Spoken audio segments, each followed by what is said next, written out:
We are also on Weibo. Please check us out for more great videos. It's time to decide who are really lobsters. Welcome to Ms. Mojo, and in this installment of Versus, we're comparing two iconic sitcom couples, Monica and Chandler versus Ross and Rachel. Before we begin, we publish new content every day, so be sure to subscribe to our channel and ring the bell to get notified about our latest videos. For this showdown, we're considering a variety of different aspects of these couples' relationships, and we'll try to pick a winner. Round 1. Stability. There were will they or won't they couples that came before Ross and Rachel, and many that came after. But many consider them to be the epitome of this sitcom trope. Oh my God, I love Ross. I hate Ross. I love Ross. I hate Ross. The amount of time these two are actually in a stable relationship with each other is surprisingly short, and the writers instead favored a constant back and forth that kept audiences on their toes, waiting to see what would happen next. It took them forever to actually get together, and then when they did, there was serious conflict almost right from the start. Is this about Mark? Oh my God. Okay, it's not. Oh my God.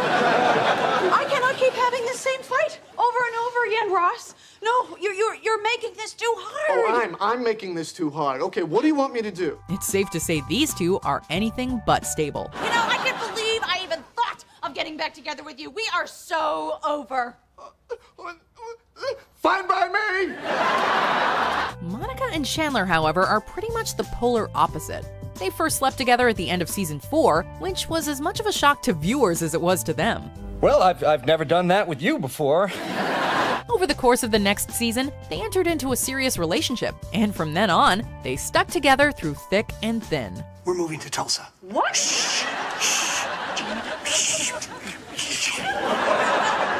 I can't hear. When Chandler accidentally took a job in Tulsa, they made long-distance work, and when they suffered from fertility problems, their relationship got even stronger. We're gonna figure this out. I know. There's no question here. The point for stability has to go to Chandler and Monica. Winner, Monica and Chandler. Round 2. Romance. Despite the tumultuous nature of their relationship, or maybe because of it, Ross and Rachel were part of the majority of the show's most romantic moments.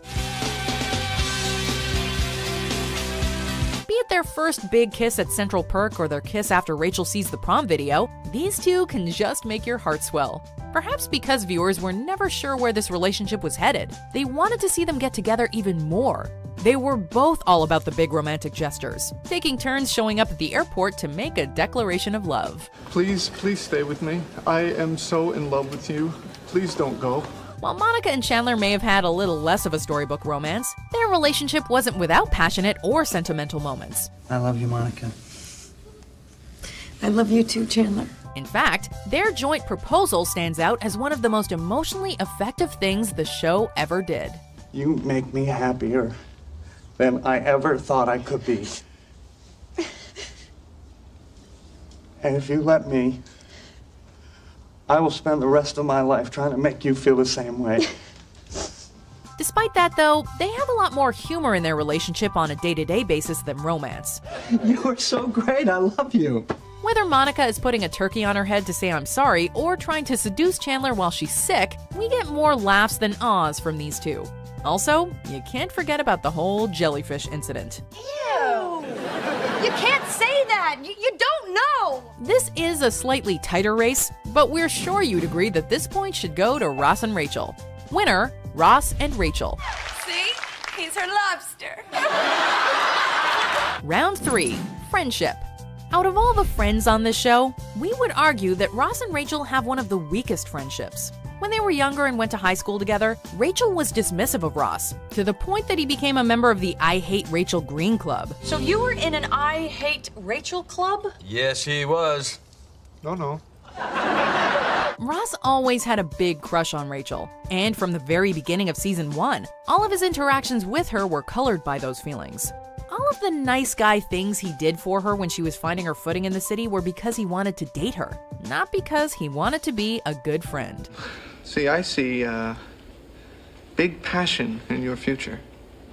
Really? You do? I do. Oh, Ross, you're so great. Monica and Chandler, on the other hand, have been great buddies since we were introduced to them on the show. Sure, they had a rocky beginning when they first met, but as adults, they're great friends who are there for each other no matter what. You are one of my favorite people, and the most beautiful woman I've ever known in real life. Monica offers emotional support to Chandler after his breakups, trying to help him get into shape and even teaching him about the female erogenous zones. 7, 7, 7, 7, 7, 7, 7. Even before they started dating, they joked about getting married one day, hinting at what was to come. When we're 40, if neither of us are married, what do you say you and I get together and have one?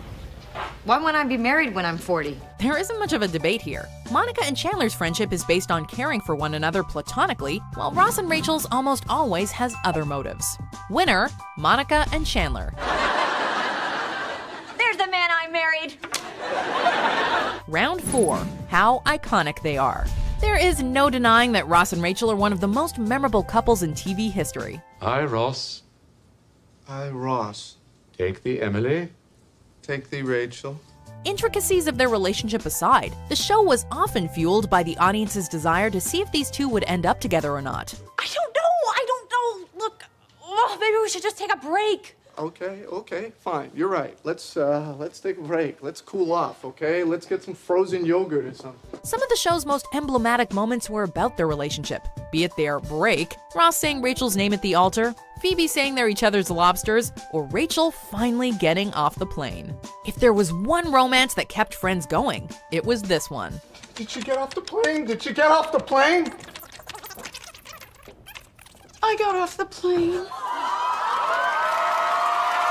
Viewers may not have been expecting another major couple to emerge to rival Ross and Rachel's storyline, but that's where we found ourselves after season 4.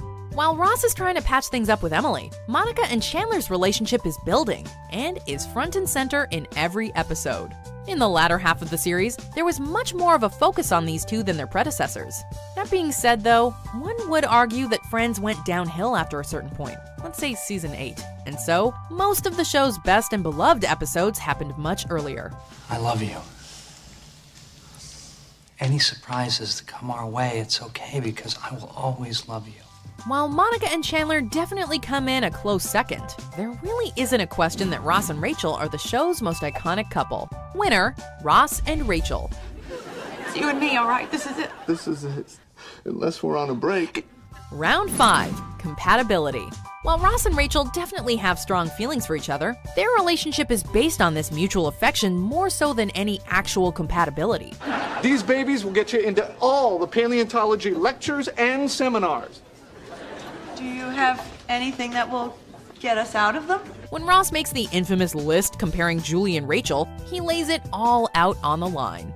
He has disdain for the fact that Rachel is just a waitress and calls her kinda ditzy. Just a waitress?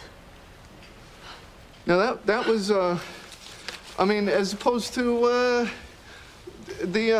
okay, is this over yet? Ross is a self-proclaimed intellectual who puts high importance on his scholarly pursuits, while Rachel later works in the fashion world. They don't really see eye to eye when it comes to issues in their relationship, with Ross needing more attention and often letting his jealousy get in the way. I mean, I don't feel like I even have a girlfriend anymore, Rachel. Ross, what do you want from me? You want me to quit my job so you can feel like you have a girlfriend? No, but it would be nice if you'd realize that it's just a job. Just a job? Monica and Chandler are just as different as Ross and Rachel. Monica has a typical type A personality, valuing order, tidiness, and organization. What if there's no room for a ribbon drawer because the baby stuff takes up all the space? Where will all the ribbons go? Chandler couldn't be more type B, and has little ambition and tends to be messy. Despite this, though, Monica and Chandler have a more functional opposites attract dynamic, and they come together and compromise over their differences. Call it even? Okay. Chandler helps Monica relax a little, and Monica helps Chandler get his life in order. Okay, I have looked through a bunch of career guides, photocopied and highlighted key passages, and put them into alphabetical folders so you can make an informed decision. How long was I in there? Ultimately, neither of these couples actually have much in common. But of the two, Monica and Chandler use their differences to their advantage, while Ross and Rachel's incompatibilities are often the root of their issues. Winner, Monica and Chandler. That means Monica and Chandler take this one. Which couple do you like more? Be sure to debate it in the comments. And of course, don't forget to subscribe to Ms. Mojo for more divisive versus battles.